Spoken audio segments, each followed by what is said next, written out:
بلکہ ہماری زندگی عبادت والی بنے. ہم کو اللہ نے عبادت کے لیے پیدا کیا ہے.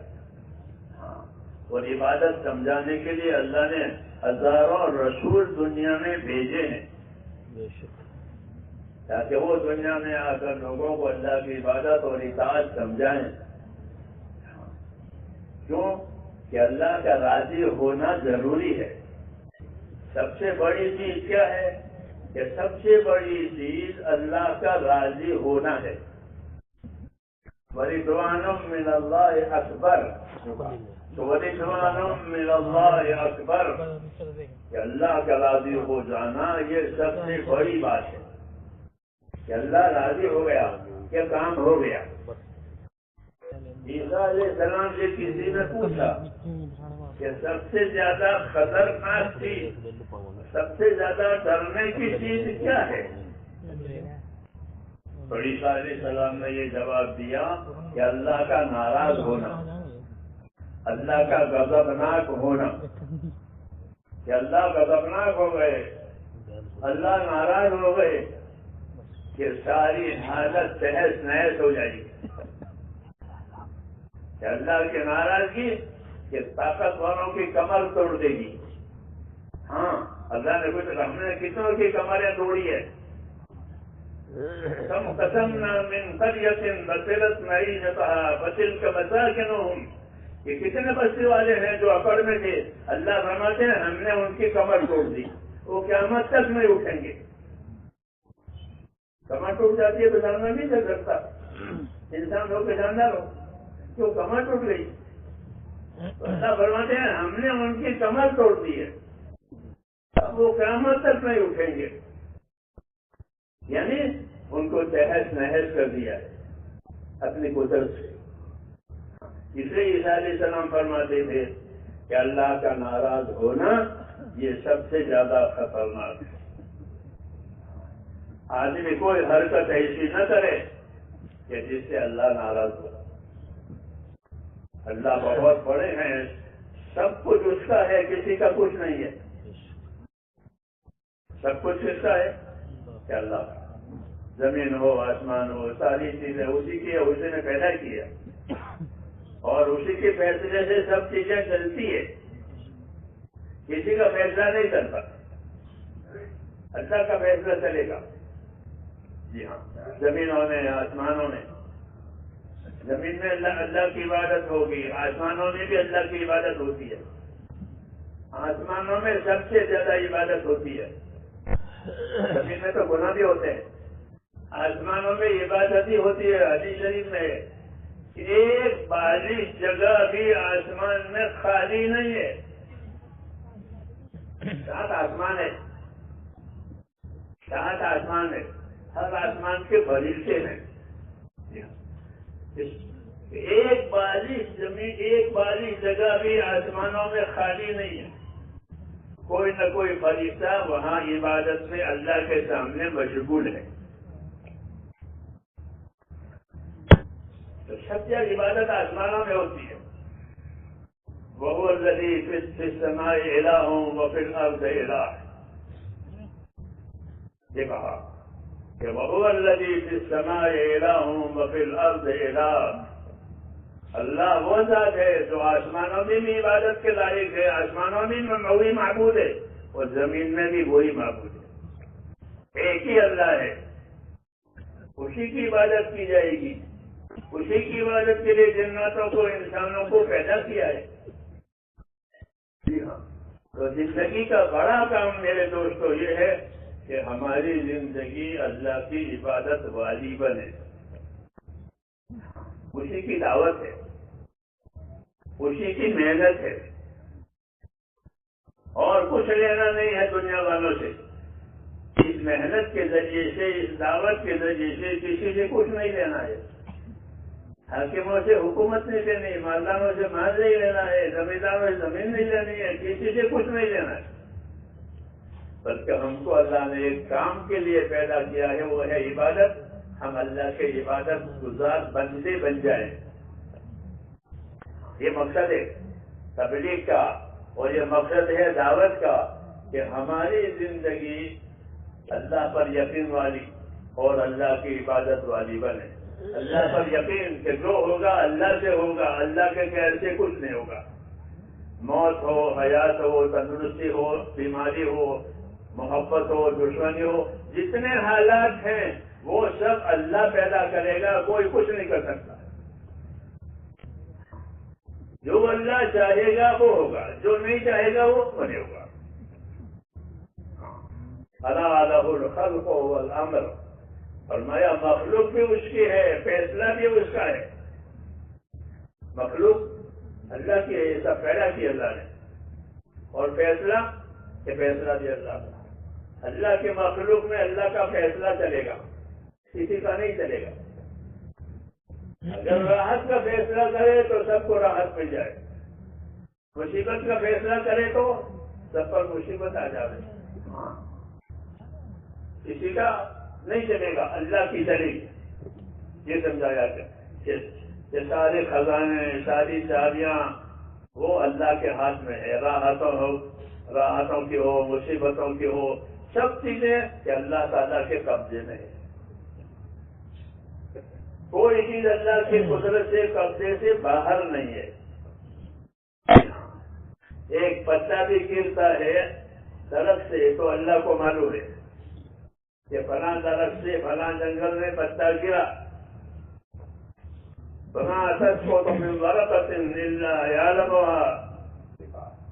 کوئی پتا کسی درخت سے گرتا ہے تو اللہ کو معلوم ہے.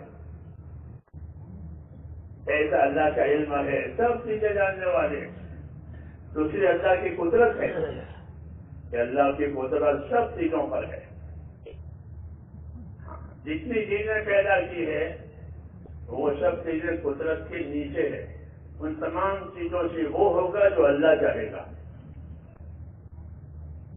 ہوا سے, پانی سے, آگ سے, زمین سے, مال سے, کہ وہ ہوگا جو اللہ چاہے گا.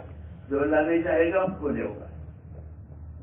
یہ تعلیم دی ہے ہم کو, یہ تعلیم دی ہے کہ جو چیز جو اللہ چاہے گا وہ ہوگا, اللہ نہیں چاہے گا تو نہیں ہوگا.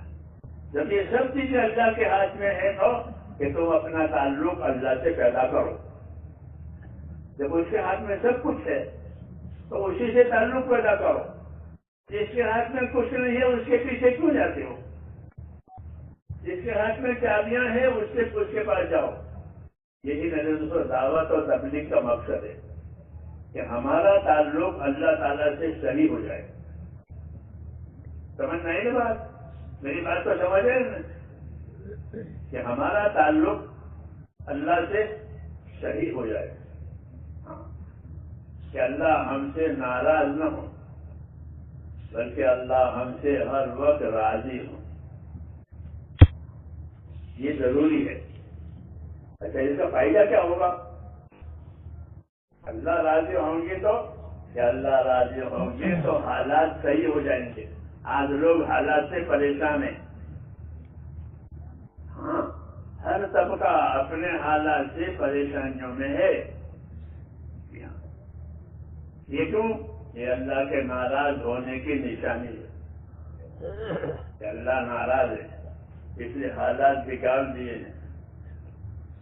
حضور صلی اللہ علیہ وسلم جب مدینہ منورہ تشریف لے گئے ہجرت کر کے, اور لوگوں سے آپ کا ملنا ہوا, لوگوں نے آپ کا استقبال کیا, تو وہاں آپ نے ایک بیان فرمایا تھا.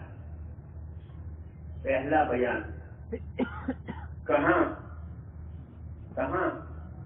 ہاں یاد رکھو, کہاں بیان ہوا؟ مدینہ میں. پہلا بیان ہوا ہجرت میں. تو اس بیان میں کیا فرمایا تھا؟ وہ بیان کتابوں میں ہے. بیچارے مسلمان کتابیں پڑھتے نہیں ہیں. ہاں, کتابیں نہیں پڑھتے, دین کی باتیں نہیں پڑھتے, دین سے بے خبر ہے, اللہ رسول کی باتوں سے بے خبر ہے. دعوت و تبلیغ اس لیے ہے کہ ہم اللہ کی طرف سے ہم پر کیا کیا ذمہ داریاں آتی ہے اس سے ہم واقف ہو جائیں. اس لیے تبلیغ ہے. تبلیغ خالی نکل جانے کے لیے نہیں ہے بلکہ اپنی ذمہ داریوں کو سمجھنے کے لیے تبلیغ ہے کہ مجھ کو اللہ نے پیدا کیا ہے, مجھ کو اللہ نے دین دیا ہے, میری کیا ذمہ داری ہے. ہاں, ذمہ داریوں کے سمجھنا اور ذمہ داری سمجھ کر اپنے آپ کو اس کا پابند کرنا, اس کا نام تبلیغ. تو میں وہ مدینہ منورہ کی بات کر رہا تھا کہ آپ نے مدینہ منورہ پہنچ کر کے لوگ آپ کے استقبال کے لیے, آپ کے ملاقات کے لیے مشتاق تھے, تیار انتظار ہو رہا تھا. تو آپ کا وہاں پہنچنا ہوا, پھر آپ نے ان لوگوں سے باتیں کی. وہ پہلی بات ملاقات کے وقت میں وہ کیا بات تھی؟ وہ بات یہ تھی کہ من اصلح ما بینہ و بین اللہ اصلح اللہ ما بینہ و بین خلقہ. یہ فرمایا, اور بھی باتیں فرمائی تھی. یہ ایک بات تھی جو اس مجمع میں ہمیں کہنی ہے. جی ہاں, کیونکہ آپ نے مجمع میں کہی ہے. جی ہاں, تو یہ بھی ایک سنت کہ جو بات آپ نے مجمع سے وہاں کہی ہے وہ بات ہماری زبان سے بھی اور ہمارے کانوں سے بھی ہم سن لیں. ہاں, ذمہ داری کی بات ہے. تو وہ بات یہ تھی کہ من اصلح ما بینہ و بین اللہ اصلح اللہ ما بینہ و بین خلقہ. حضرت رحمۃ اللہ علیہ نے حیات الصحابہ لکھی ہے. ہاں, اس میں بھی یہی بات ہے. کیا مطلب ہے اس کلام کا؟ اس میں رسول صلی اللہ علیہ وسلم نے رہبری فرمائی ہے ہماری. حالات سے لوگ پریشان ہوتے ہیں ہر زمانے میں, ہر طبقہ پریشان ہوتا ہے ہر زمانے میں. ہاں, تو اس کا کیا علاج ہے؟ تو وہ علاج کی طرف اشارہ ہوا ہے کہ من اصلح ما بینہ و بین اللہ اصلح اللہ ما بینہ و بین خلقہ. کہ جو لوگ اپنا اور خدا کا معاملہ ٹھیک کر لیں گے تو اللہ ان کا اور دنیا والوں کا معاملہ ٹھیک کر دے گا. اتنے آسان بات ہے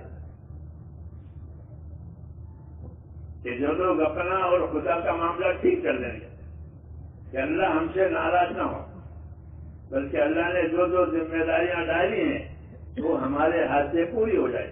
اچھا, اللہ نے زیادہ ذمہ داریاں نہیں ڈالی ہے, دین کو آسان کر کے دیا ہے. دین آسان کر کے دیا ہے, زیادہ مشکل نہیں ہے, کوئی مشکل نہیں, کوئی تنگی نہیں ہے اندر. لیکن دین کو سیکھنے کی ضرورت ہے. سیکھیں گے تو اس کی آسانی کا پتہ چلے گا, اور سیکھیں نہیں تو بغیر سیکھے تو ہر کام مشکل ہے. بغیر سیکھے ہر کام مشکل. کیوں سیکھا ہی نہیں ہے, اور سیکھے تو ہر کام آسان. دین کا بھی یہی معاملہ ہے کہ دین کو سیکھو تاکہ دین آسان ہو جائے. آج لوگوں کو دین بھاری پڑ رہا ہے, مشکل پڑ رہا ہے. اس کی وجہ کیا ہے؟ کہ اس کی وجہ یہ ہے کہ اس کو سیکھا نہیں ہے. ہاں, اس کو سیکھنا سمجھنا, کیونکہ ہم کو اللہ تعالیٰ نے اس دنیا میں دین پر چلنے کے لیے پیدا کیا ہے. یاد رکھو, کیوں پیدا کیا ہے؟ کہ لوگ دین پر چلیں, عبادت کریں, دین پر چلیں. اس کے لیے اللہ نے ہم کو یہاں پیدا کیا ہے. وہ ہماری زندگی کا اصلی کام ہے. دوسرے نمبر پر ہے, یہ اصلی کام ہے کہ ہماری زندگی دینی بنے. ہاں, اور دینی بننے کا مطلب یہ ہے کہ ہم کو سب سے پہلے آخرت کی فکر پیدا ہو جائے. آج ہمارے دلوں میں سے آخرت کی فکر غائب ہے. ہاں, صحابہ کرام اپنے بارے میں یہ فرماتے تھے کہ انما ہممنا الآخرہ ولیست ہممنا الدنیا. کہ ہماری فکریں، ہمارے عزائم، ہمارے ارادے آخرت بنانے کے ہیں. آپ تو لوگوں سے ارادے کروائے نا، عزائم کروائے نا دین کے کام کرنے کے. تو وہ فرماتے ہم نے تو یہی سمجھا ہے رسول صلی اللہ علیہ وسلم سے کہ ہم کو اللہ نے آخرت کے لیے پیدا کیا ہے. بات سمجھ میں آ رہی ہے؟ ہم کو آخرت کے لیے پیدا کیا ہے. کہ اس کی کیا نشانی ہے کہ ہم آخرت کے لیے ہیں؟ اس کی کیا دلیل ہے کہ ہم آخرت کے لیے ہیں؟ تو ہم روز روز آخرت کی طرف جا رہے ہیں. کس طرف جا رہے ہیں؟ کس طرف جا رہے ہیں؟ کہ روز روز ہم آخرت کی طرف جا رہے ہیں. جیسے مسافر اپنے گھر کی طرف آ رہا ہو روز روز تو ایک دن گھر پر پہنچ جائے گا. اس کا اسٹیشن آ جائے گا، اس کی جگہ آگے اتر جائے گا، میری جگہ آ گئی. تو ایسے ہی ہر آدمی دنیا میں مسافر ہے. کہ کہاں کا مسافر ہے؟ کہ آخرت کا مسافر ہے. وہ روز روز آخرت کی طرف جا رہا ہے. ایک دن وقت آئے گا تو وہ اپنے آخرت میں اتر جائے گا. جیسے مسافر ریل میں آیا، ایک اس کا اسٹیشن آیا اتر گیا. تو ہمارے نام حضور صلی اللہ علیہ وسلم کا یہی پیغام ہے. آپ نے ہم کو پیغام دیا ہے. پیغمبر ہے تو پیغام دیں گے، میسج دیں گے. پیغمبر ہے تو ہم کو پیغام دیا ہے. ہاں، وہ پیغام یہ ہے کہ ان الدنیا خلقت لکم وانکم خلقتم للآخرہ. یہ پیغام ہے. ہاں، آج کل تو میسج اور پیغاموں کی دنیا ہے نا کہ آپ کے نام یہ پیسے، یہ میسج ہے، یہ میسج ہے. تو ہم سب کے نام یہ میسج، یہ پیغام ہے. کیا پیغام ہے؟ ان الدنیا خلقت لکم وانکم خلقتم للآخرہ. اللہ نے دنیا کو تو تمہارے لیے پیدا کیا. یہ نعمت ہے کہ اللہ نے دنیا ہمارے لیے پیدا کی ہے. یہاں کا سونا، یہاں کی چاندی، یہاں کے کپڑے، یہاں کے پھل، یہاں کی زمین، یہ کس کے لیے ہے؟ ہمارے لیے، انسانوں کے لیے، اور کسی کے لیے نہیں ہے. تو یہ بشارت ہے، یہ خوشخبری اور انعام کی بات ہے کہ اللہ نے دنیا کو تمہارے لیے پیدا کیا ہے اور تم کو آخرت کے لیے پیدا کیا ہے. یہ پیغام ہے، یہ دعوت ہے. پہلے بشارت ہے، پھر دعوت ہے. پہلے بشارت اور خوشخبری بھی ہے کہ دنیا کو تمہارے لیے پیدا کیا ہے. چنانچہ دنیا کی ہر چیز سے آدمی فائدہ اٹھاتا ہے. کوئی چیز منع کرتی ہے؟ کوئی چیز دنیا کی آپ کو منع کرتی ہے؟ آپ جانوروں سے فائدہ اٹھاؤ تو جانور انکار نہیں کرے گا، کرے گا. ہاتھی سے فائدہ اٹھاؤ، ہاتھی تیار. جی ہاں، آگ سے فائدہ اٹھاؤ تو آگ تیار. پانی سے فائدہ ہو، پانی تیار. سمندر میں سفر کرو تو سمندر بھی انکار نہیں کرے گا. ہوا میں سفر کرو تو ہوا بھی انکار نہیں کرے گی. زمین پر سفر کرو، زمین پر کام کرو، زمین بھی انکار نہیں کرے گی. ہاں، یہ نظام ہے اللہ تعالیٰ کا کہ دنیا کی کوئی بھی چیز آپ کے کام سے انکار نہیں کرے گی. میری بات سمجھتے ہیں؟ جی ہاں. لوگ سمندروں سے موتی نکالتے ہیں، مچھلی نکالتے ہیں، سمندروں میں تجارتیں کرتے ہیں. ہاں، پانی میں، ہوا میں سفر کرتے ہیں، کاروبار کرتے ہیں. تو دنیا کی نعمتوں سے ہم فائدہ اٹھا رہے ہیں. کیوں؟ کہ دنیا کی نعمتوں کو اللہ نے ہمارے لیے بنایا. یہ بشارت ہے، یہ بشارت ہے کہ تمہارے لیے بنایا ہے.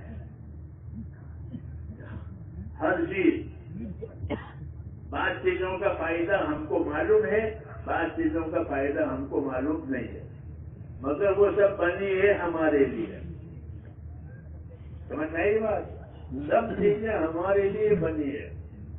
بعض چیزوں کا فائدہ معلوم ہے، بعض چیزوں سے فائدہ اٹھانا جانتے ہیں، اور بعض چیزوں سے فائدہ اٹھانا نہیں جانتے، مگر ہے وہ ہمارے لیے، کسی اور مخلوق کے لیے نہیں. یہ اللہ کا اعلان ہے. حضور صاحب نے ہم کو سمجھایا ہے کہ دنیا کی ساری نعمتیں، ساری چیزیں تمہارے واسطے پیدا کی اور ان کو پابند کیا ہے تمہاری خدمت کے لیے. یہ بات دنیا کی چیزوں کو تمہاری خدمت کے لیے پابند کر دیا ہے. وَسَخَّرَ لَكُم مَّا فِي الْأَرْضِ جَمِيعًا، ایک آیت میں اس طرح ہے کہ وَسَخَّرَ لَكُم مَّا فِي الْأَرْضِ جَمِيعًا، کہ زمین کی تمام چیزوں کو تمہارے کام میں لگایا ہے. کوئی چیز تمہارے کام سے انکار نہیں کرے گی. زمین پر گھر بناؤ، گھر بن جائے گا. جی ہاں، سفر کرو، چلو، زمین انکار نہیں کرے گی. جی ہاں، یہ کہا کہ زمین کی چیزیں تمہارے کام میں لگائی. وَسَخَّرَ لَكُم مَّا فِي السَّمَاوَاتِ وَالْأَرْضِ جَمِيعًا، تو کیا کہ تمہارے زمین اور آسمان کی چیزیں تمہارے کام میں لگائی ہے. چاند اور سورج اور ستارے اور کون کون، یہ سب تمہارے کام میں ہے. تو یہ سب اللہ تعالیٰ کے انعامات ہیں، اکرام ہے جو ہمارے ساتھ ہے. اب سوال یہ پیدا ہوتا ہے کہ ساری چیزیں تو ہمارے لیے بنی ہے، ہم کس کام کے لیے بنے؟ ہم کس کام کے لیے بنے؟ ہم اس کام کے لیے کہ ساری چیزوں سے فائدہ اٹھے، روٹی کمائیں کھائیں، روٹی کما کے کھاؤ، پیٹ بھرو.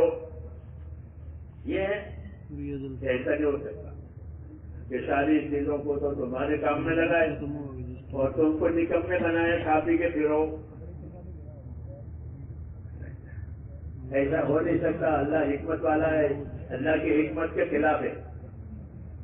ہاں، اس لیے کہا ساری چیزوں کو تو تمہارے کام میں لگایا ہے، تمہارے پیدا کی ہے، اور اللہ نے تم کو اپنے لیے پیدا کیا ہے.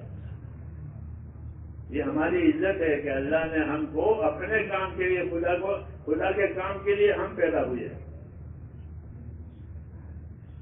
ہاں، اللہ کے کام کے لیے ہم پیدا ہوئے، باقی چیزیں ہمارے کام کے لیے. یہ سمجھایا جاتا ہے کہ اللہ نے ہم کو اپنے کام کے لیے پیدا کیا ہے. اس لیے اللہ تعالیٰ نے قرآن کریم میں یہ بات واضح طور پر فرما دی کہ میں نے تمام جناتوں کو، تمام انسانوں کو میری عبادت کے لیے پیدا کیا ہے. عبادت کے لیے پیدا ہوئے ہیں. اللہ نے اپنی عبادت کے لیے ہم کو پیدا کیا ہے، باقی چیزوں کو ہماری خدمت کے لیے بنایا ہے. یہ احسان ہے اور اکرام بھی ہے کہ اللہ نے اپنے کام کے لیے ہم کو بنایا اور ہمارے کام کے لیے ساری چیزیں بنائی. تو کتنا بڑا انعام ہے. اس لیے میرے دوستو، اللہ تعالیٰ نے ہم پر جو اکرام کیا ہے وہ یہ کیا ہے کہ عبادت کے لیے پیدا کیا ہے، اور عبادت کرنا یہ ہماری زندگی کی ذمہ داری ہے. عبادت کرنا کیا ہے کہ ہماری زندگی کی ذمہ داری ہے. یہ دنیا جو اللہ نے پیدا کی ہے یہ ذمہ داریوں کے پورا کرنے کے لیے بنائی ہے. خواہشوں کے پورا کرنے کے لیے، منچاہیوں کے لیے دنیا نہیں بنی ہے. ہاں، اس کا ایک وقت مقرر کیا ہے اللہ نے. اس کا دنیا کی دو قسمیں ہیں. ایک دنیا ہر آدمی کی ذاتی زندگی، یہ اس کی دنیا، پیدائش سے لے کر موت تک ہر آدمی کی، یہ اس کی دنیا. اور ایک پورے عالم کی،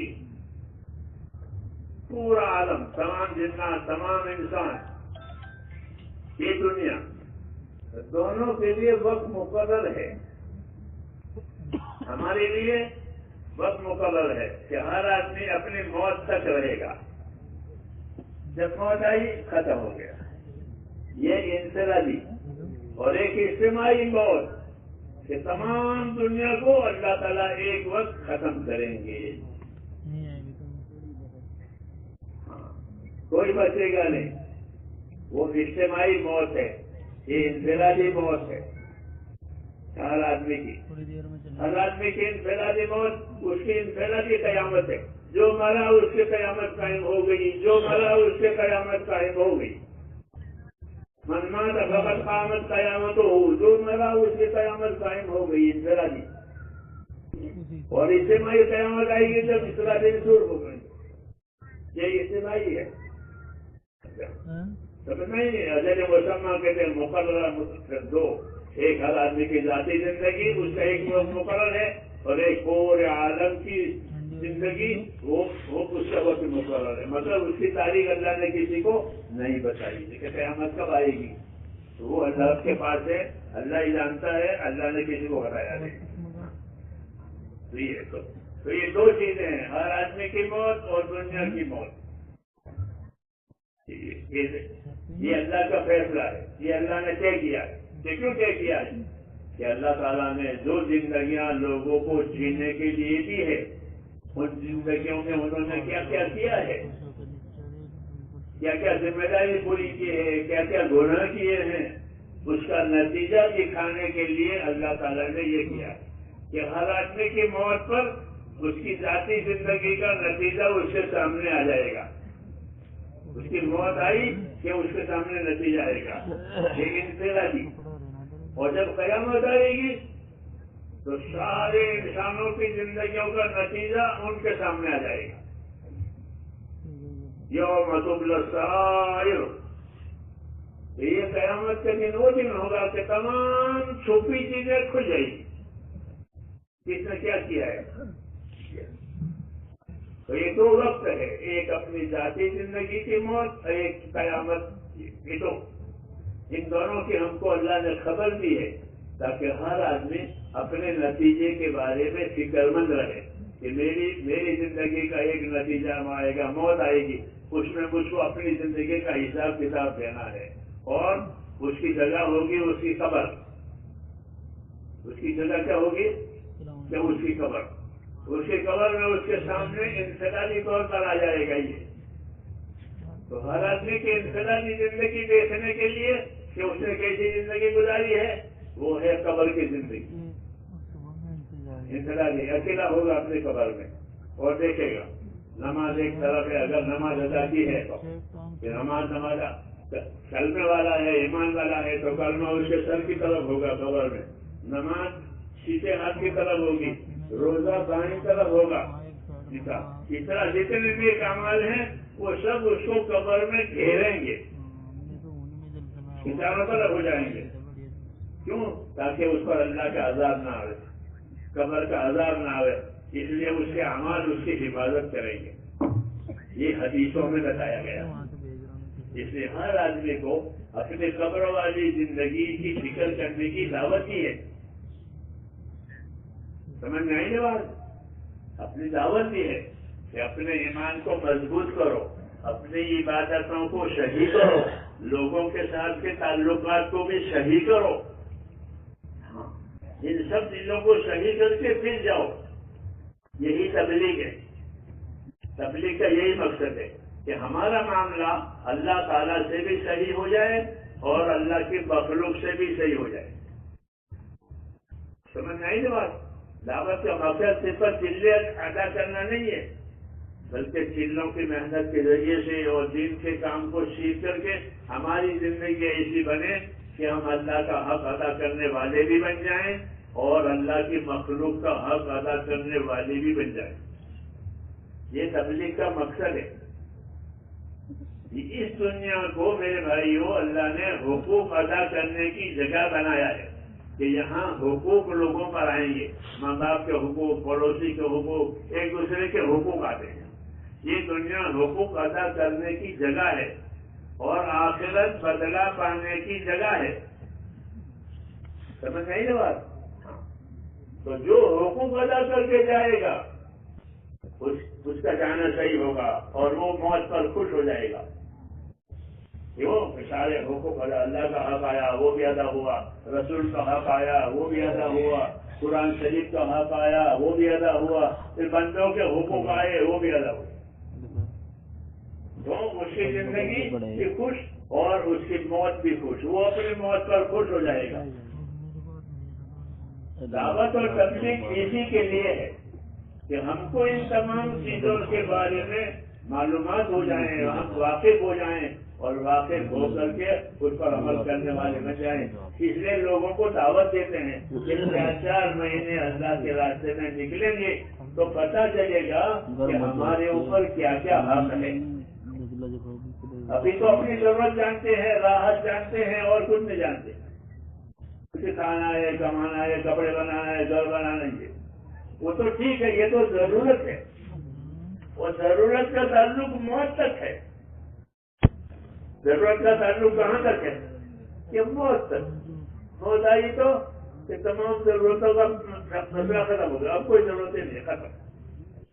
لیکن جو چیز ختم نہیں ہوگی وہ تو موت کے بعد ظاہر ہوگی۔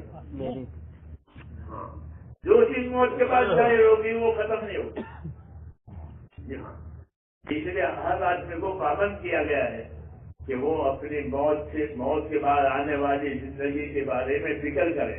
وَلْتَنْظُرْ نَفْسٌ مَا قَدَّمَتْ لِغَدٍ، وَلْتَنْظُرْ نَفْسٌ مَا قَدَّمَتْ لِغَدٍ۔ ہر آدمی سوچا کرے کہ میں نے آنے والی زندگی کے لیے کیا تیاری کی ہے۔ ایک زندگی مجھ کو ابھی بھی ہے، ماں کے پیٹ میں سے نکال کر، پھر ایک دنیا میں سے نکال کر قبر میں، اور قبر میں سے نکال کر قیامت میں، اور قیامت میں سے نکال کر آخرت میں۔ یہ زندگی بہت لمبی ہوگی۔ موت سے لے کر قیامت تک کا زمانہ بہت لمبا ہے۔ موت سے لے کر قیامت تک کا زمانہ بہت لمبا، پھر قیامت کا زمانہ تو وہ بھی بہت لمبا، پھر قیامت کے بعد آخرت ہے کہ وہ بہت لمبا۔ لیکن لوگ آج اس کو بھول گئے ہیں۔ کیا ہو گیا؟ یہ بھول گئے ہیں، حالانکہ یہ بات ہر آدمی کے سامنے آنے والی ہے، کوئی اس سے بچے گا نہیں۔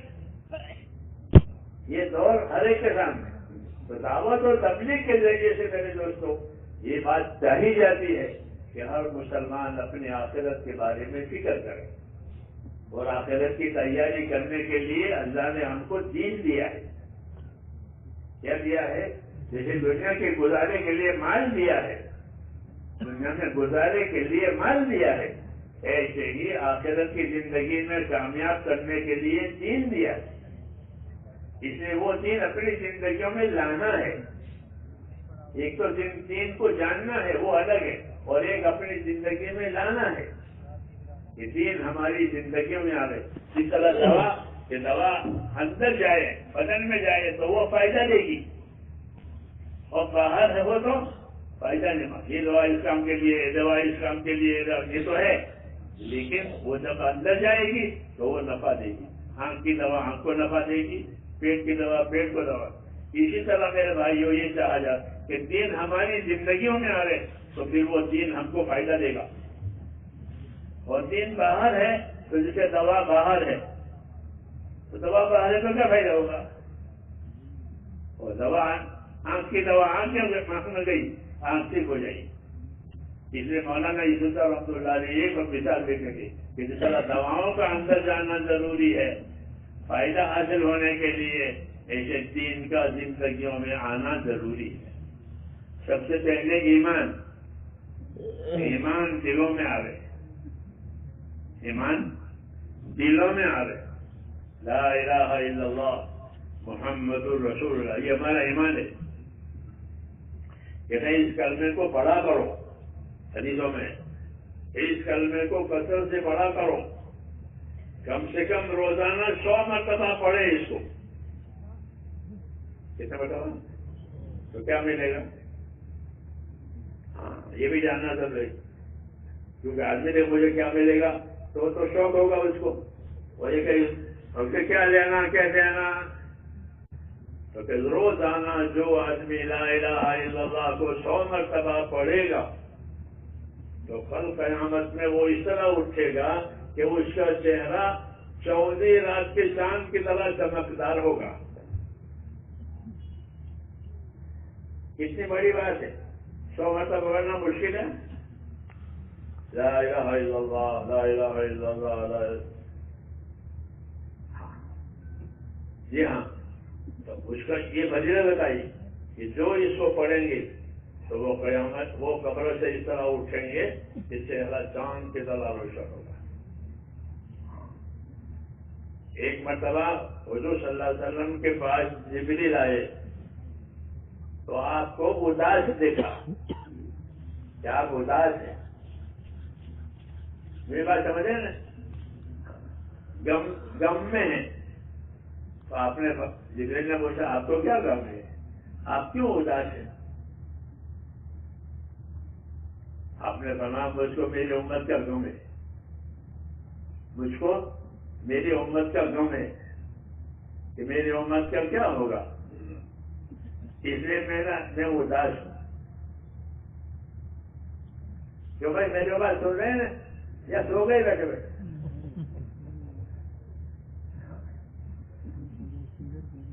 یہ ہماری باتیں جو ہے نا ساتھی باتیں کرتے ہیں نا، یہ سبق ہے. اجتماع کے معنی سبق یاد کر کے جانا،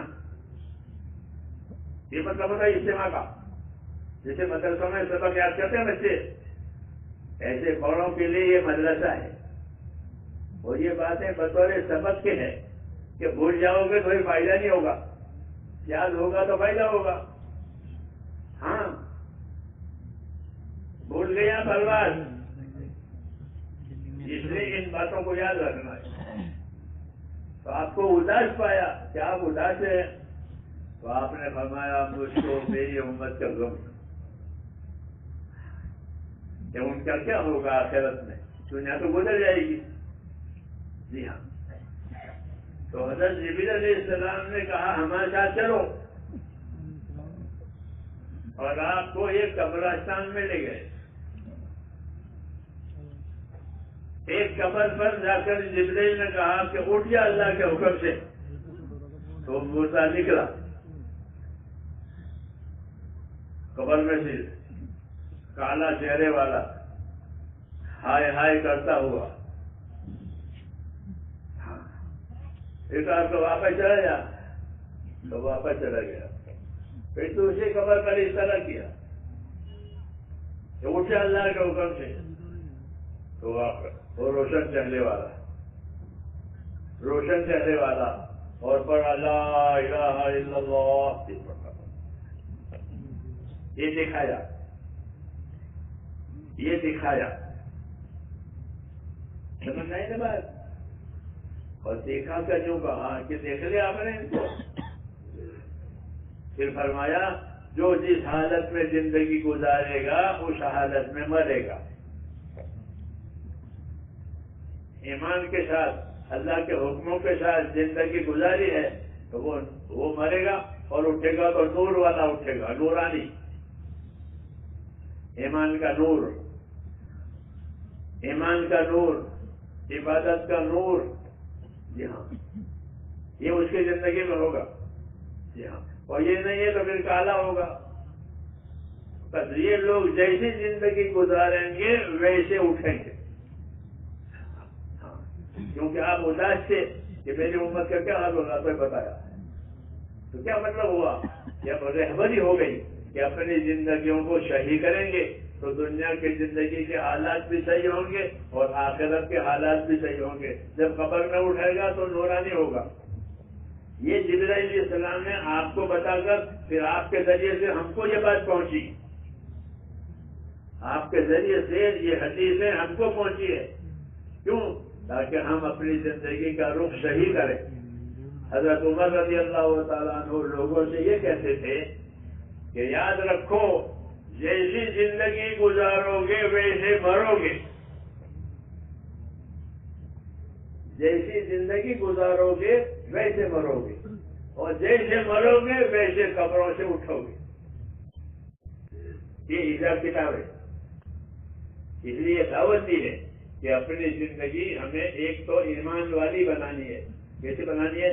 کہ ہمارا تعلق اللہ تعالیٰ سے صحیح ہو جائے، اللہ ہم سے ناراض نہ ہو. کیونکہ اللہ کے ہاتھ میں سب کچھ ہے. کہ اللہ ناراض ہو گیا پھر کچھ نہیں ہے. زمین آسمان سب ہمارے خلاف ہو جائیں گے. کیوں؟ اللہ ہی ناراض ہے.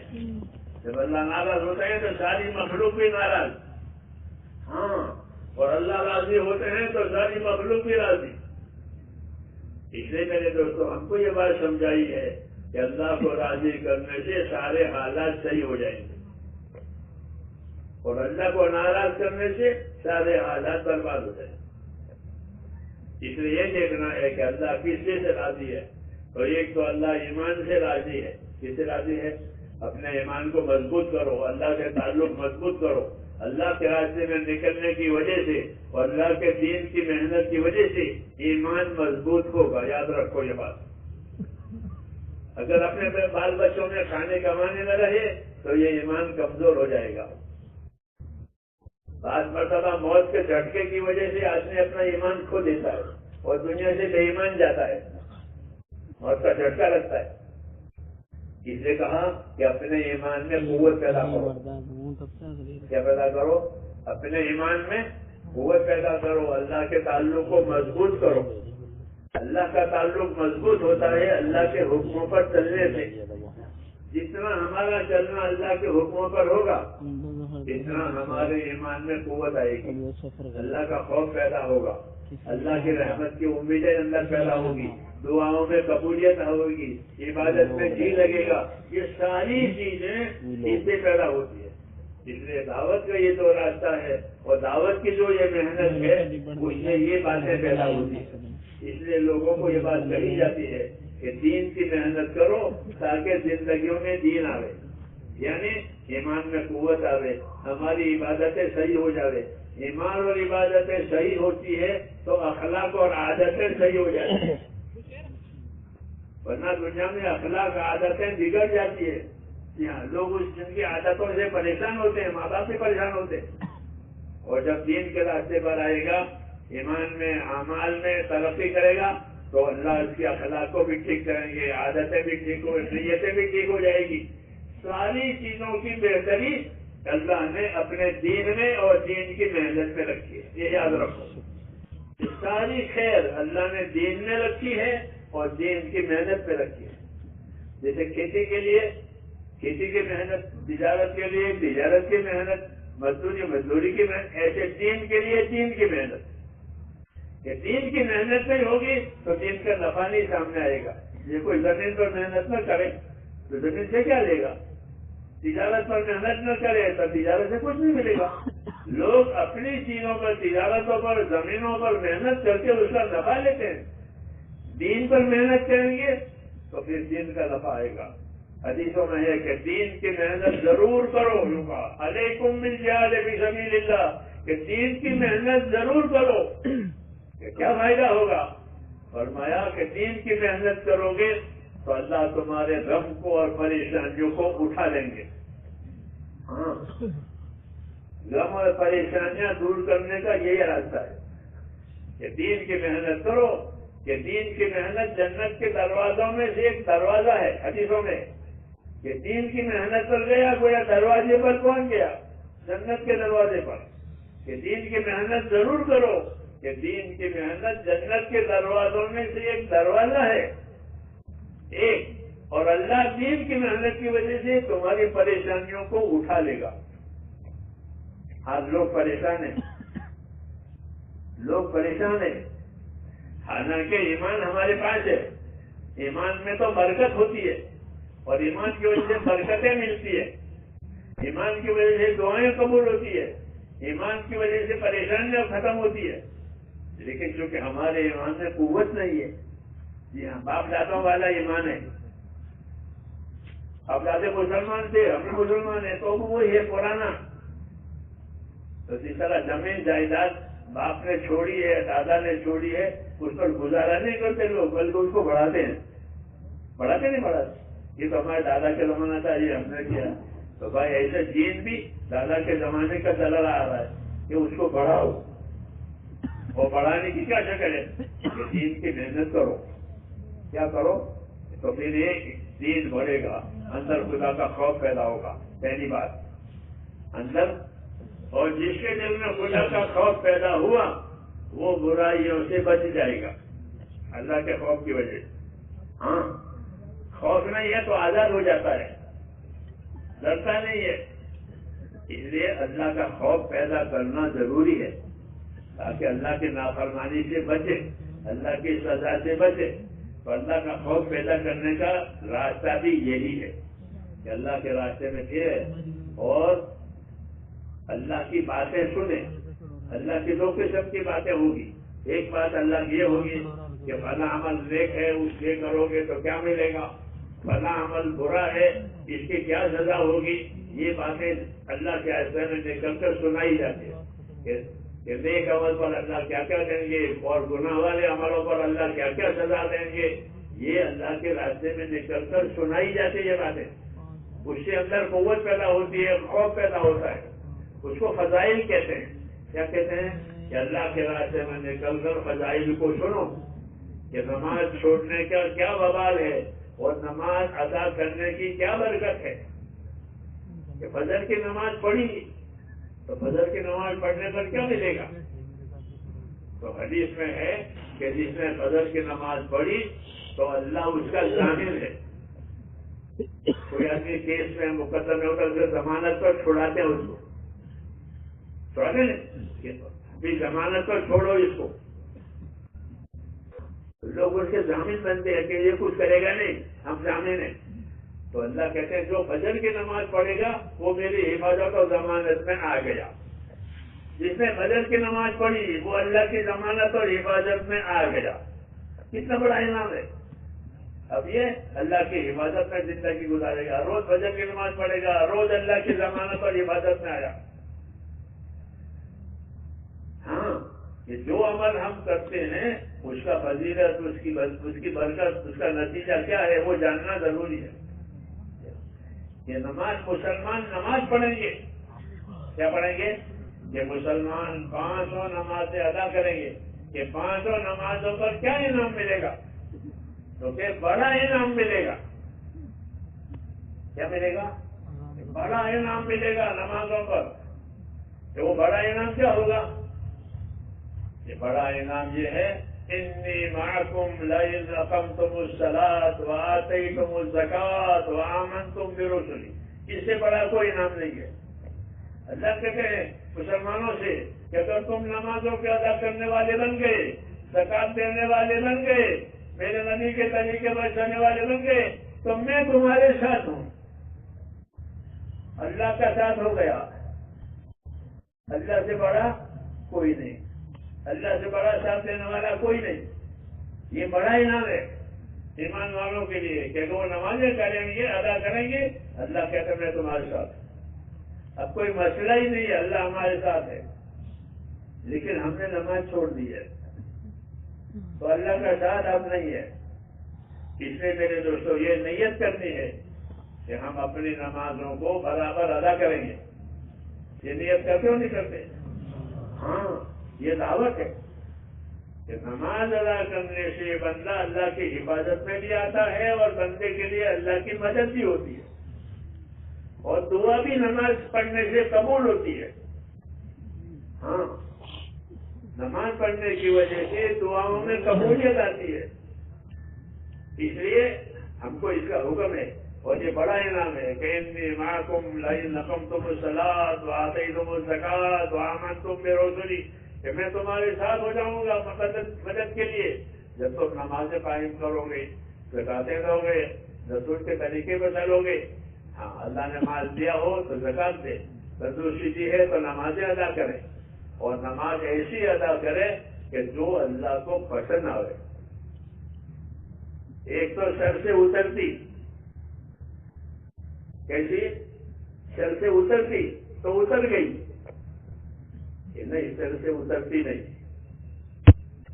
نماز نور والی, کیسی نماز نور والی. حدیث میں الصلاۃ نور, نماز کہ نماز میں نور ہے, نماز میں نور ہے. دنیا میں ان آنکھوں سے نماز کا نور نظر نہیں آئے گا, یہ بتا دیتے ہیں آپ کو. ہاں, ان آنکھوں سے وہ نور نظر نہیں آئے گا. اس کے دیکھنے کے لیے دوسری نظر ملے گی. تو ہر آدمی قبر میں اپنی نماز کا نور دیکھے گا اگر ادا کی ہے تو. ادا کی ہے تو نماز کا نور وہ اپنے قبر میں دیکھے گا، کیونکہ الصلاۃ نور، نماز میں روشنی ہے، نماز میں نور ہے، نماز میں روزی کی برکت ہے، نماز میں دعا کی قبولیت ہے، یہ سب نماز کے فائدے ہیں۔ اس لیے میرے دوستوں ہماری زندگی کی ذمہ داریوں میں سے یہ ہے کہ ہم اپنی نمازوں کو صحیح پڑھیں۔ کیا کریں؟ صحیح پڑھیں۔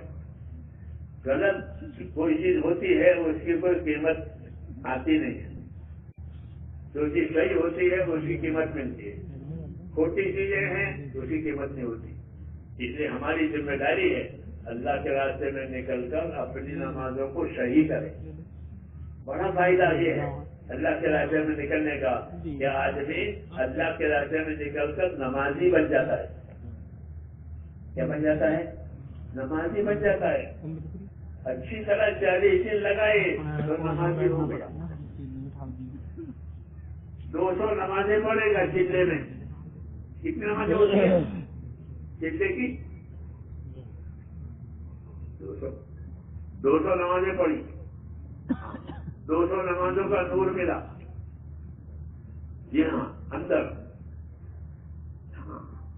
یہ تو اب راستہ اس روشنی میں اس کو سوجے گا، جیسے روشنی ہوتی ہے تو راستہ سوجتا ہے، اس طرح وہ نور ہوگا تو آدمی دنیا میں صحیح راستے پر چلے گا، غلط راستے سے اپنے آپ کو بچا لے گا۔ اور نماز نہیں ہے تو وہ اندھیرے میں ہے، گناہوں میں ہے۔ اس لیے کہا نماز برائیوں سے روکتی ہے، گناہوں سے روکتی ہے۔ اس لیے میرے بھائیوں ایک ذمہ داری تو ہماری یہ ہے کہ ہم اپنے نمازوں کو اہتمام سے ادا کریں۔ نماز میں اہتمام، جیسے شادیوں کے اہتمام کرتے ہیں لوگ، شادی ہے ہونے والی ہے 1 مہینے پہلے، ایسے نمازوں کا اہتمام کریں۔ اہتمام کرنے میں یہ بھی ہے کہ نمازوں کو سیکھیں۔ کیا کریں؟ سیکھیں نمازوں کو۔ اور نماز سیکھنے کا بہترین راستہ وہ ہے تبلیغ میں نکلنا۔ یہ جو تبلیغ میں نکل گیا انشاءاللہ اس کی نمازیں صحیح ہو جائیں۔ اگر وہ سیکھے تو ایک دوسرے کو سناوے، سیکھے، سکھاوے۔ جی ہاں، اللہ کے راستے میں نکلنے کی یہ برکت ہے کہ آدمی بے نمازی تھا، نمازی ہو گیا۔ کیا ہو گیا؟ کہ نمازی ہو گیا۔ نماز اس کو مل گئی اللہ کے راستے میں۔ بعض لوگ ایسے ہوئے ہیں کہ انہوں نے اللہ کے راستے میں نماز نکل کر نمازی بن گئے، اور جو تبلیغ میں نکلنے سے پہلے جو نمازیں چھوٹی تھی وہ بھی ادا کر دی۔ ایسے اللہ توفیق دیتے ہیں۔ ہمارے قریب میں ایک جگہ ہے، وہ ایک ساتھی تو جماعت میں نکلا، ہومورک لگایا باہر، مرتے وقت اپنے بھائی سے یوں کہا کہ ایک بہت بڑا مسئلہ تھا اور بڑی مشکل تھی، وہ آسان ہو گئی۔ کہ وہ کیا؟ کہ میرے ذمہ نمازیں باقی تھی۔ کتنی نمازیں؟ کہ 20 سال کی۔ کتنے؟ 20 برس کی نمازیں نہیں پڑھی۔ اب تبلیغ میں نکل پتا چلا کہ 20 سال کی نمازیں کھوئی ہے۔ تو وہ روزانہ مغرب سے عشاء تک مسجد میں رہتا تھا، اپنی چھوٹی ہوئی نمازیں حساب کر کے پڑھتا رہتا تھا۔ تو کسی کو بتانے مرتے وقت اپنے بھائی کو بتایا، وہ جو 20 سال کی نمازیں چھوٹی ہوئی تھی الحمدللہ وہ پوری ہو گئی۔ ایسے بھی لوگ ہیں جو ادا کی نمازیں وہ تو ادا کرتے ہیں، چھوٹی ہوئی نہیں پڑھتے۔ یہ کیا ہو رہا کہ اس کام کی برکت سے اللہ ایسی توفیق دیتے ہیں۔ ایسے لوگوں نے زکاتیں نہیں دی ہے تو وہ لوگوں نے زکاتیں دی ہیں، کیونکہ لوگ زکات نہیں دے رہے ہیں پورا حساب سے۔ آج کل یہ مصیبت ہو گئی ہے، زکات مردوں پر بھی ہوتی ہے، عورتوں پر بھی واجب ہوتی ہے، لیکن کون بتاوے؟ علماء سے پوچھتے بھی نہیں ہے کہ کتنی زکات دینی ہے، کب دینی ہے، کس کو دینی ہے۔ پیسے جمع کر کے رکھتے ہیں، پھر مرتے وقت چھوڑ کے جاتے ہیں۔ ان سے بڑا کوئی نقصان نہیں ہے کہ آدمی پیسے جمع کرے اور مرتے وقت چھوڑ جائے، اس کو اتنا پچھتاوا ہوتا ہے مگر وہ کسی کو بتا نہیں سکتا کہ مال چھوڑ دیا اور زکاتیں نہیں دی، اس میں میرے بھائیوں دعوت کا مقصد یہ ہے کہ جو چیزیں اللہ نے ہم پر فرض کی ہیں وہ فرض ادا ہو جاؤ. نماز ہو تو نماز، زکات ہو تو زکات، روزہ ہو تو روزہ، اللہ نے حج کی طاقت دی ہے تو حج. یہ اللہ کے فرائض ہیں. اللہ کے فرائض کا مطلب سمجھے، یہ اللہ کا حق ہے. کسی کا حق ہوتا ہے قرضہ وغیرہ تو دینا پڑتا نہیں دینا. ایسے ہی یہ فرائض کہ جو چیزیں فرائض ہیں وہ اللہ کا حق ہے، اس کو تو ادا کرنا ہی کرنا ہے مرنے سے پہلے. جی ہاں، کیونکہ اللہ کا حق ہے، مر کر کے اللہ کے سامنے جائے گا. اس لیے اس کی تاکید زیادہ کی جاتی ہے کہ سب سے پہلے اپنی نمازوں کو بناؤ، اپنی نمازوں کو صحیح کرو. ہمارے بزرگوں کی یہی رہبر ہے کہ نماز سے پھر باقی زندگی صحیح راستے پر آ جائے گی. یہ نماز کہ وہ بھی با جماعت ادا کرنی ہے. کیسے کرنی ہے؟ با جماعت. کہ نماز با جماعت پڑھو، اس جماعت میں سستی نہ ہو. عبداللہ ابن مسعود رضی اللہ عنہ بڑے صحابی ہیں. وہ ایک عجیب بات کہتے ہیں، وہ ایک عجیب نصیحت کرتے ہیں. وہ کیا کہتے ہیں؟ فرماتے تھے کہ جو آدمی یہ تمنا رکھتا ہو، یہ آرزو رکھتا ہو کہ میں اپنے اللہ سے ایمان کی حالت میں ملاقات کروں، اس حالت میں ایمان کی حالت میں اللہ سے ملاقات، اس کی یہ آرزو ہو کہ اپنے اللہ سے ایمان کی حالت میں ملنا. ظاہر بات ہے کہ سب مسلمان کی یہی تمنا ہے. کون بے ایمان بن کر اللہ سے ملنا پسند کرے گا؟ کوئی پسند کرے گا کہ بے ایمان بن کر اللہ سے ملے؟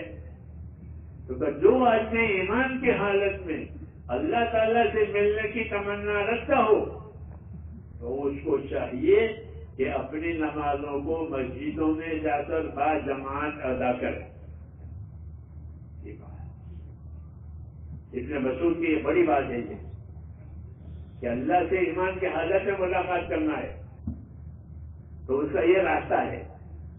ظاہر بات ہے کہ ہر مسلمان یہ چاہے گا کہ اللہ سے ایمان کے ساتھ ملے. بے ایمانی کے ساتھ اللہ ملنا، اللہ کو ملنا تو کوئی بات ہے؟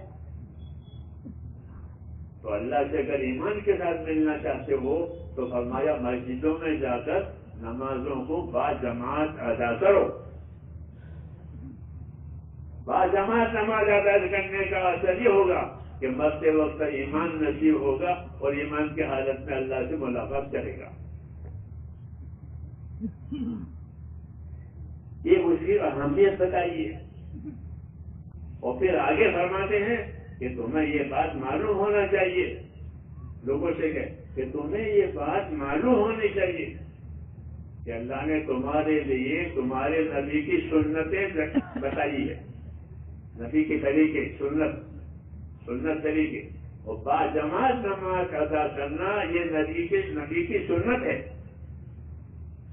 با جماعت نماز ادا کرنا یہ سنت ہے. بے جماعت نماز پڑھنا سنت کے خلاف ہے، بغیر عذر کے. کوئی عذر نہیں ہے، جماعت چھوڑ دیں، یہ سنت کے خلاف ہے. اور با جماعت نماز ادا کرنا یہ نبی کی سنت ہے. پھر فرمایا کہ نبی کی سنت کو چھوڑو گے تو گمراہ ہو جاؤ گے. یہ ابن مسعود کی ایک بڑی بات ہے. وہ لوگوں کو نصیحت کرتے ہیں کہ اللہ سے ایمان کی حالت میں ملنے کا شوق ہو تو اپنے نمازوں کے پابند بنو. اور جس طرح نمازوں کی پابندی ضروری ہے ایسا نمازوں کو صحیح سیکھ کر ادا کرنا بھی ضروری ہے. جو غلط نماز پڑھی ہے تو پڑھتے ہو نا فضائل میں کہ غلط نماز پڑھی ہے تو منہ پر مار دیتے، ہاں، اور صحیح پڑھی ہے تو وہ نور بن کر اوپر جاتی ہے. اور نمازی کو دعا دیتی ہے وہ نماز کہ اللہ تیرا بھلا کرے، تو نے مجھے سنبھالا، اللہ تجھے سنبھالے. تو نمازیں دعا دیتی ہے. یہ فضائل میں ہے. اس لیے میرے بھائیوں ایک ذمہ داری ہماری بڑی ہے کہ ایمان کا کلمہ بھی پڑھتے رہیں اور نمازوں کا اہتمام بھی کرتے رہیں کہ نماز پوری زندگی پر اثر ڈالے گی. ہاں، پوری زندگی نماز کی وجہ سے صاف ہو جائے گی. بلکہ نماز اگر صحیح ہوئی تو مال کا خرچ کرنا بھی زندگی میں صحیح ہو جائے گا. علماء نے لکھا ہے کتابوں میں کہ جس کی نمازیں صحیح ہو جائیں گی اس کا مال کا خرچ کرنا بھی صحیح ہو جائے گا. وہ مال فضول نہیں اڑائے گا، اپنے مال کو فضول نہیں اڑائے گا. ہاں، اگر نماز صحیح ہوئی ہے تو، بلکہ وہ اپنے مال کو حقوق ادا کرنے میں لگائے گا کہ مال سے اللہ نے مال پر جو جو حقوق قائم کیے ہیں اس مال سے وہ حقوق ادا کرے گا. مال خرچ کرنے کے بجائے ہی کمائے گا نمازوں کی وجہ سے. اس لیے نمازوں کو اپنی زندگی میں لانا، جی ہاں، یہ زندگی کی بڑی ذمہ داری ہے، کلمہ نماز. دوسرا کہ اللہ تعالیٰ نے ہماری زندگی بنائی ہے مسلمانوں کی، کہ مسلمانوں کی زندگی کیسی ہونی چاہیے، کہ مسلمانوں کی زندگی بھائی والی ہونی چاہیے، وہ ایک دوسرے کے بھائی ہیں. اس لیے انصاف سے زندگی گزارو، یہ حکم ہے. کونوا قوامین بالقسط، کہ انصاف کے ساتھ ہمیشہ قائم رہو. انصاف کے ساتھ قائم رہنے کا کیا مطلب ہے؟ کہ جو چیز اپنے لیے پسند کرو وہی دوسرے کے لیے پسند کرو، جو چیز اپنے لیے ناپسند کرو وہ دوسروں کے لیے ناپسند کرو. اس کو انصاف کہتے ہیں. گالی کھانا پسند کرتے ہو؟ نہیں، تو پھر گالی دینا کیسا پسند ہے؟ دوسروں کو گالی دی. انصاف ہے کہ جو چیز اپنے لیے پسند کرو وہ دوسروں کے لیے پسند کرو. ہاں، جو چیز اپنے لیے ناپسند کرو دوسروں کے ناپسند. اس سے زندگیوں میں انصاف آئے گا. کیا آئے گا؟ انصاف. یہ بات میں اپنے لیے پسند نہیں کرتا، دوسروں کے لیے کیسے پسند کرتا. دودھ، پانی ملا ہوا دودھ پسند کرو گے یا خالی دودھ پسند کرو گے؟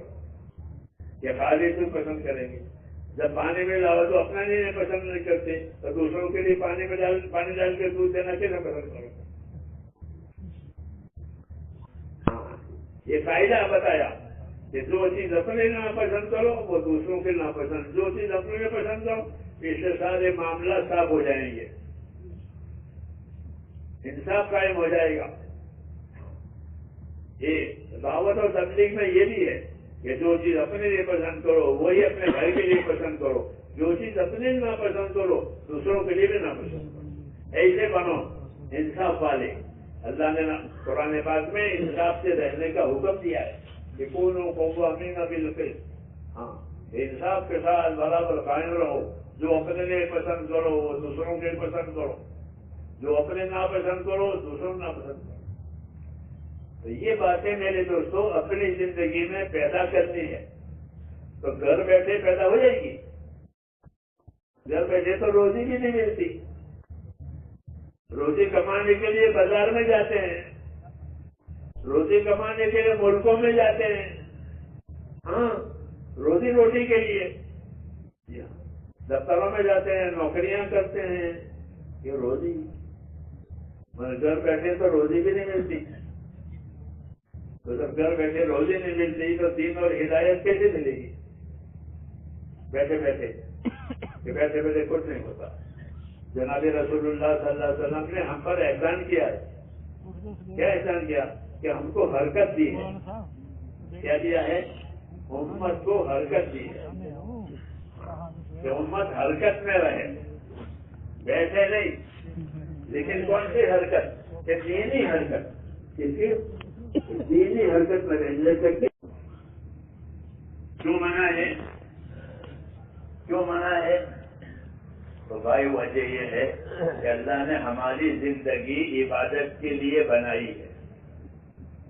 یہ بتایا اللہ نے کہ ہم نے انسان جناتوں کو اور انسانوں کو عبادت کے لیے پیدا کیا.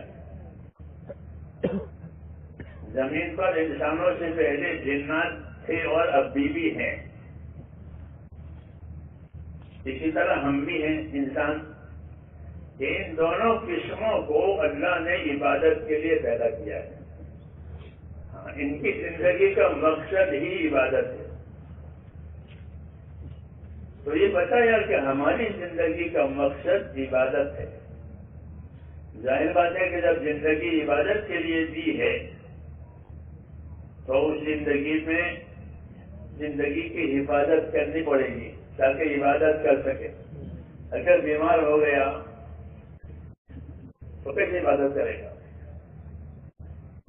پچھلے علماء نے لکھا ہے کہ آدمی اپنی تندرستی کی حفاظت کرے تاکہ اللہ کے فرائض ادا ہو جائیں. کیونکہ بیمار ہوگا تو کیسے نماز پڑھے گا، بیمار ہوگا تو کیسے روزے رکھے گا، بیمار ہوگا تو کیسے حج کرے گا. یہ ساری چیزیں تندرستی سے ادا ہوتی ہے. ہاں، ورنہ بیماری میں وہ معذور ہو جاتا ہے، لاچار ہو جاتا ہے. اس لیے ہم کو یہ دعوت دی ہے.